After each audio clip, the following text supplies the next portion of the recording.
Your commitment that day was to stand by us to the hilt. Your words, to the hilt.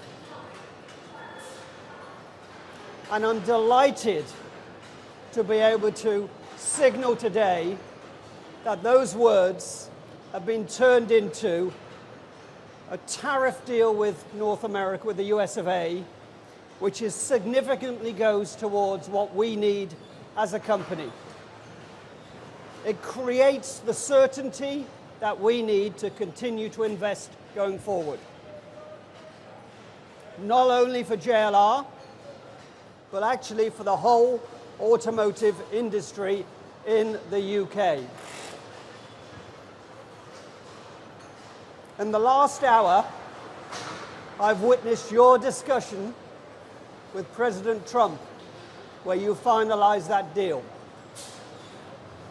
On behalf of 45,000 people in this company, 250,000 jobs we support in this country, thank you. I'd like to personally thank your team also, who I know have worked tirelessly to get this done over the last several weeks. We look forward to the continued work we can do together. This is not job done for the UK, but this is significant progress, and we thank you so much for that. On behalf of our wonderful people, our great British brands, the UK automotive industry, and this wonderful nation, I'm delighted to welcome you to say a few words. Thank you. Well done to you. Thank you, Adrian, and thank you to all of you. It was fantastic to be with you what was just a few weeks ago, and really fantastic to come back. Just a few moments ago, I spoke to President Trump, the President of the United States, and I'm really pleased to announce to you, and I wanted to come to you to announce that we've agreed the basis of a historic economic prosperity deal. And that is a deal that will protect British businesses and save thousands of jobs in Britain. Really important, skilled, well-paid jobs. It will remove tariffs on British steel and aluminium, reducing them to zero. It will provide vital assurances for our life sciences sector, so important to our economy, and grant unprecedented market access for British farmers without compromising our high standards. And for the great British cars that you make here, that we see all around us, this deal means that the US tariffs will now be cut from 27.5% down to 10% for 100,000 vehicles every year. That's a huge and important reduction. And I know from when I was last here how much that will have been weighing on your minds when you knew the size of the tariff that would otherwise be in place. And to get that decrease was hugely important to me. And I can tell you, my teams were working really hard on this deal night and day for weeks. I was working with them. And in politics, what matters sometimes is who you have in your mind's eye when you're making these deals. Who do you have in your mind's eye when you're taking decisions? And what I took away from here last time was you and the brilliant work that you do, and had you in my mind's eye as we did that. And we've got scope now to increase that quota as we go forward. So this is not fixed. This is where we've got to. And all of these tariff cuts will come into place as soon as possible. And that's really important as well in relation to the work that you're doing and the brilliant cars that you make. And as Adrian has said, I was here with you just, as I say, a few weeks ago, and I promised you that I would deliver in the national interest. And today I'm really pleased to come back here to be able, I knew this deal was coming in today. I said I want to come back to JLR to talk to the workforce there for whom this means so much. Now, of course, we are the first country to secure such a deal with the United States.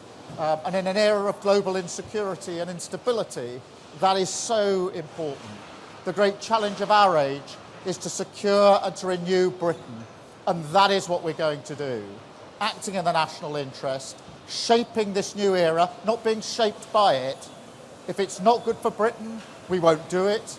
If it doesn't mean more money in people's pockets, we won't do it. If it doesn't mean security and renewal in every part of the country, we won't do it. But that doesn't mean we're turning inward.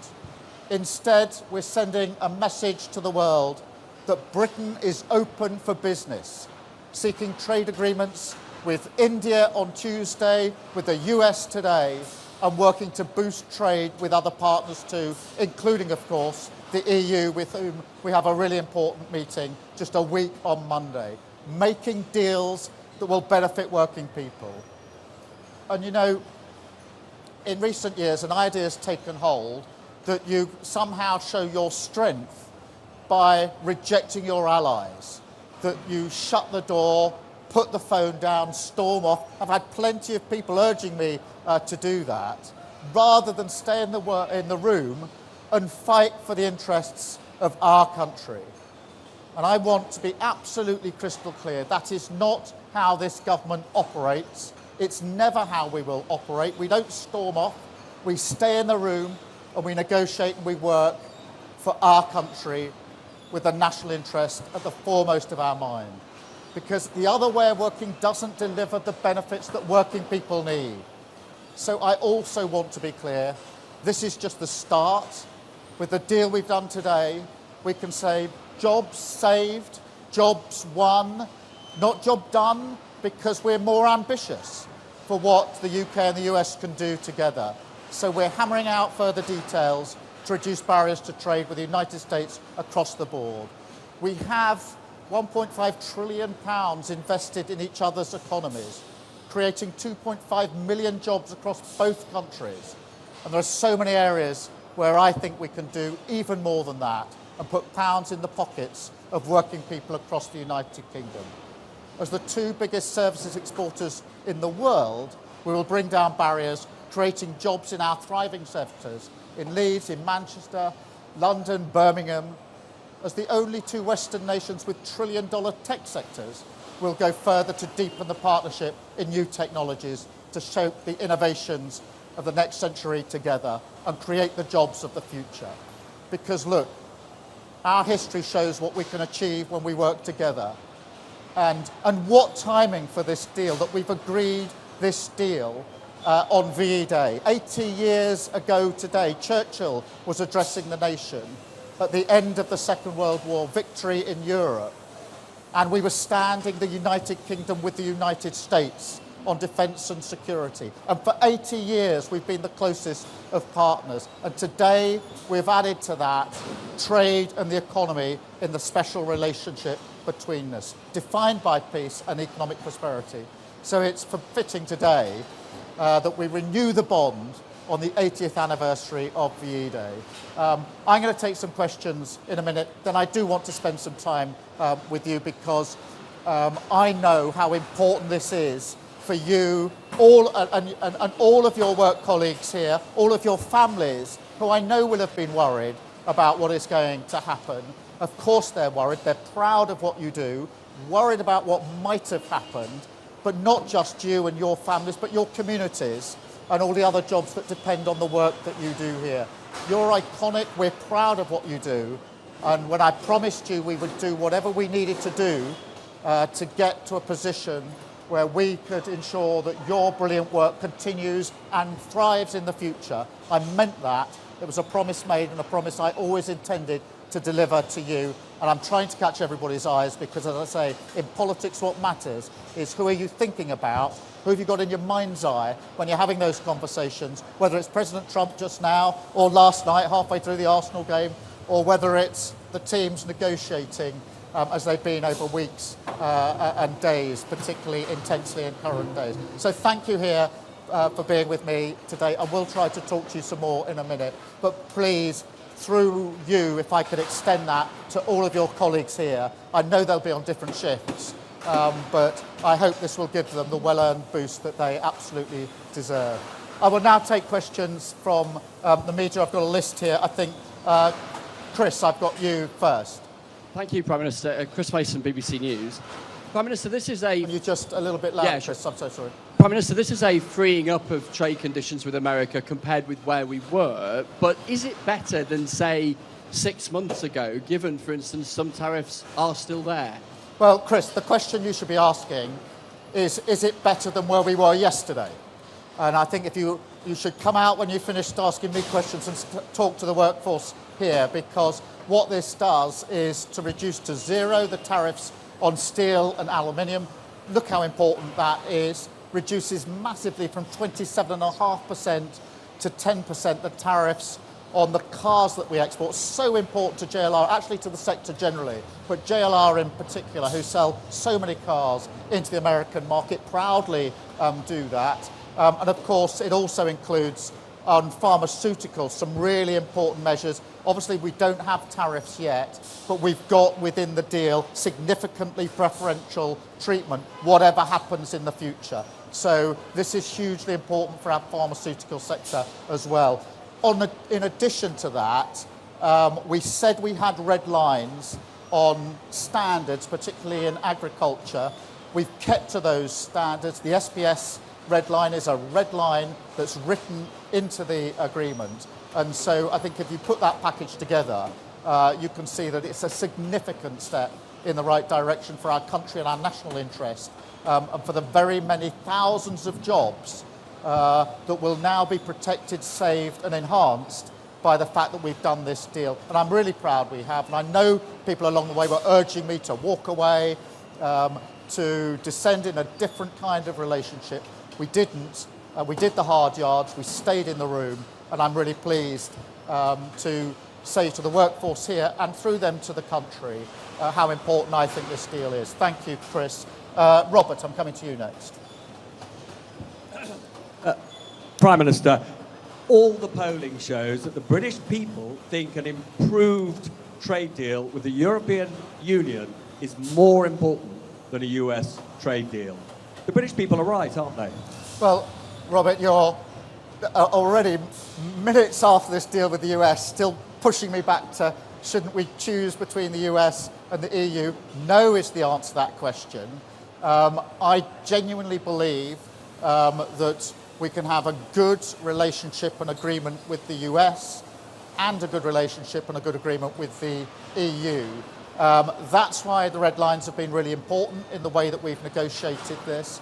But look what we've shown this week, that through patience, through pragmatism, through not doing politics as performance, but doing politics as the serious art of negotiation. We got a deal 48 hours ago in India, which of course also deals with car manufacturing, by the way, so there's discussion to be had there. We've got the deal now with the US. We go on Monday week to the EU-UK summit, but I've always said that the strength of the UK is being able to deal both with the US and the EU on security and defence and on trade and the economy. And that's the basis on which we've moved forward. And I think the workforce here would say to you in very loud terms, thank goodness you didn't take the advice of others to walk away from the negotiations with the US, because it would be they that would pay the price if we had done that, and I wasn't prepared to let that happen. Thank you, Robert. Beth, Sky News. Thank you, Prime Minister Beth Rigby, Sky News. Back in February, when you did a press conference with Donald Trump in the White House, he said, we could end up with a real trade deal where tariffs wouldn't be necessary. We'll see. Those were Donald Trump's words. And you've come out, and yes, you have a concession on cars. You have a flat tariff still of 10%. Are you disappointed with that? Is this just the start? And to those voters last week in the local elections that gave you the worst ever vote share you've had in a set of elections as a Labour Party, what's your message to them? Thank you. Well, my message to them is that we absolutely get the message that they sent last Thursday. We will remain focused as ever on the national interest, and I have them in mind, I have the workforce here in mind when we make the decisions that we make. I don't make them for my sake, I make them on behalf of working people across this country. And in relation to this deal, yes, we would like to go further in relation to tariffs, but I think it's really important that we've been able to get this deal over the line now, because in that way we've been able to protect and save and enhance jobs right here, right now. And that reduction from 27.5% down to 10% makes a huge difference to firms like JLR and the decisions they have to make about the future, decisions that I want them to make about the future. Steel and aluminium obviously been in the news hugely in recent weeks. To get that down to 0% as well is hugely important. Pharmaceuticals is one of the most important sectors in our economy, and therefore there's nothing to get down at the moment because there isn't a tariff, but if there should be, to already have got into a position of significantly preferential outcomes will, I know, be a welcome relief to them. So I measure this by the reactions of those that are most affected by the tariffs, which is the workforce here, it's those in pharmaceuticals, those that are working in steel and aluminium. But look, there's a huge ambition here. There's a lot in the deal about tech. We are two of the leading economies on tech. There's a huge amount we can do on tech as well. So we want to go further. We want to go further in those areas and on tariffs, keeping our red lines absolutely in place on SBS and on food standards and agricultural standards, because that matters so much to us here in Britain. Thank you, Beth. Paul. Hi there, Paul McElroy, Channel 4 News. Afternoon, Prime Minister. Look, business needs certainty. President Trump is no stranger to changing his mind on a whim. What assurances can you give business, give the workers here, that despite what you've agreed today, we're not all going to wake up to a post tomorrow that effectively rips all that up? Well, we've been negotiating this text for a long time. I had discussions with Donald Trump along the way, including discussions last night. We're clearly in agreement. There is a written text. This is reduced to writing. That text will be available. So this is an agreement that is absolutely clear. We've worked well together. We respect each other, the President and I, and we trust each other and have trusted each other through this process. Each of us mandating our negotiating teams to get the best deal for our respective countries. Both teams have fought hard in tough negotiations, and we've arrived at an agreement that I went through with the President last night, and we've just agreed moments ago here at JLR. So clear agreement in terms, and these tariff reductions to come in very short order, making a material difference to the lives of very many people across the country. Thank you very much. I've got Noah. Noah from The Sun. Hi, Prime Minister. I was wondering if you could please spell out for us what your strategy is going to be to get those 10% tariffs down to 0%. I know you're talking a lot about today being jobs saved, not a job done, but a lot of people will be thinking 10% still isn't good enough. We're worse off than a year ago. How are you going to approach negotiations going forward, and how long will it take till we get to 0%? I will approach the negotiations in the same way I've approached the negotiations with India and with President Trump to get to today's deal. With India, I met Prime Minister Modi at the G20 in Brazil. We agreed that we would get our teams to work together at pace in a courteous, respectful, business-like way. With President Trump, we've operated in the same way, not walking out the room, not slamming doors, but staying in the room negotiating. The same with the EU, respectfully negotiating in relation to the summit that we'll have a week on Monday. So we'll do it in exactly the same way. But please do not underestimate the significance of the tariff reductions today, because these are measured in thousands of good, well-paid jobs across the country. And that really matters. That's at the heart of everything that I believe in. And I believe that serious, pragmatic, in-the-room negotiations acting in the national interest are far better than performative politics, people slamming the door, floundering out. being performative but not actually delivering for working people. And I'll continue in the same vein. We've had 2 trade deals this week by acting in that way. And I think that shows that serious pragmatism defeats performative politics any day of the week. Thank you. Mikey from the Mirror. You mentioned tech a couple of times. JD Vance has on a number of occasions said that one of his red lines is concessions on our anti-hate speech laws. How have you managed... what, sorry? Anti-hate speech laws. How have you managed to talk him round on that? And very quickly, if I may, I think you'll admit that this wasn't what you were expecting to do today. Donald Trump has been struggling to land his arguments on tariffs. Have we been bounced into this by a president that needs help out of a hole? Well, look, I mean, in terms of free speech, I've been really clear throughout. We've had free speech in this country for a very, very long time. It's one of our foundational principles on which we're all very, very proud, and that will long, long be the case. There's nothing in this deal that impinges on that in any way whatsoever.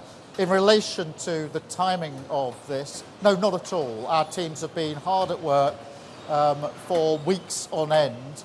I've wanted to get a deal over the line. I make no, I'm not ashamed of that. I wanted, because I knew how important it was, particularly for JLR, that we got a deal, that we got it over the line, and we got it over the line in a timely manner. The last thing I wanted to do was deliver a deal that didn't come in time for those that desperately need it. So, no, I didn't know the exact day. I wouldn't have been having my phone call with President Trump halfway through the second half of the Arsenal PSG game had I planned it better. But that's the way it turned out. That's the discussion we were having late last night about how we proceeded with this deal. And I'm really pleased to be able to come here today. And actually, to be able to do it on VE Day is really significant because, of course, the US was standing there as our ally 80 years ago today. So today is an opportunity to reflect on the fact that today we stand together as allies on security and defence. Of course, there are no 2 countries that are closer on security and defence, but now we add trade and the economy to those issues where we're the closest of allies, and I'm really pleased about that. And then Hugo. Thank you, Prime Minister. Hugo Jai from the iPaper. Just the other day, President Trump threatened to put tariffs on the film industry. Obviously, Britain has a huge film sector. Have you asked him to take that threat off the table? What did he say? And if he hasn't taken that off the table, how are you going to stop that becoming a reality? Well, obviously there aren't any tariffs in place on film at the moment. And of course we're discussing it with the President's team. We'll take the same approach as we've taken on other issues, whether it's tariffs imposed, which we've been able to reduce, or potential tariffs in areas like pharmaceuticals or film. We'll take the same approach because for me what matters is acting in the national interest and making sure that everything that we do is good for working people in this country. And whether it's steel and aluminium, whether it's car building, whether it's pharmaceuticals or film, we are brilliant at these things. And therefore I will act in the national interest and have those discussions on film as we've done on other issues with the President. Thank you all very much indeed. Thank you. And I'll now talk to some of the workforce, if I may. How are you all?